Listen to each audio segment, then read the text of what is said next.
తనుజక్క అంతే. అంటే నేను నా గ్రూప్ లో మీరే ఓటింగ్ వేసింది తనుజకి 90% ఓటింగ్ మీరే వేసింది అయితే అన్న నా ఒక్కదానే ఎట్లా అవుతుంది అన్న, జనాలందరూ సపోర్టింగ్ ఉంది కాబట్టి ఆమె వస్తుంది.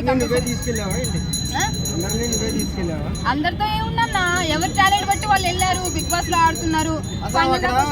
తనుజ అంటారు ఆడుతుందా ఏడుతుందా ఓన్లీ ఏడవడం దుప్పటి కప్పుకుని ఏడవటమే.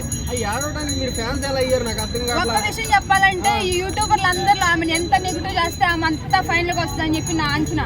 ఓకేనా, ఎవరైతే తనుజ గురించి నెగిటివ్ చెప్తున్నారో ఆమె విన్ కాదు, ఏడవడం అనేది ఒక సెంటిమెంట్ పెట్టుకుని అంటున్నారో ఆమె ఫైనల్ కి వస్తుంది. అందరు నోర్లు మూసుకుంటాయి. అంటే ఆమె గేమ్ ఆడినట్టు మీకు కనపడుతుంది ఏంటి? ఆడుతుంది, పాడుతుంది, డాన్స్ వేస్తుంది. అమల గారే ఫిదా అయిపోయారన్న ఆమె డాన్స్ కి. కాదు పిఆర్ టీమ్ అయింది మీరు లేదన్నా, నేను చెప్తున్నాగా తనుజాను కూడా టార్గెట్ చేయండి రా భయ్. నన్ను టార్గెట్ చేసినా పర్లేదు, ఎప్పుడైనా సరే న్యాయం అనేది గెలుస్తుంది రా భయ్. చెప్తున్నాగా ఓటమి అనేది 10 సార్లు గెలిచినా న్యాయం అనేది ఒక్కసారి గెలుస్తుంది. అది టైం వస్తుంది, చూపిస్తుంది అంతే. అంటే ఒక్కదానికి సపోర్ట్ చేస్తావా? అవసరం అంతమంది ఉంటే అందరూ ఆడుతున్నారన్న, నాకు ఇష్టమైంది అన్న. ఇప్పుడు అందరూ ఆడ మాకు కనపడతలా 10 మందితో నాకు సంబంధం లేదు, నాకు ఇష్టమైన కంటెంట్ చెప్తున్నా, ఆమె గురించి నేను గొప్ప చెప్తున్నా అంతే. పవన్ ఇష్టం అంటే చెప్పు వాళ్ళ గురించి.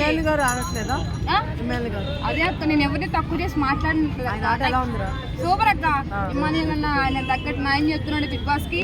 కానీ పాప రాము రాతోడు వెళ్ళిపోవడం చాలా ఎమోషనల్ అయిపోయింది అక్క. ఒక సాంగ్ కూడా పాడాడు కదా, మరి మమ్మీ వాళ్ళు వస్తున్నారు. నేను సింగర్ కాదు, కొంచెం రాదు, బట్ పర్లేదు, చాలా బాధ అనిపించింది అంతే.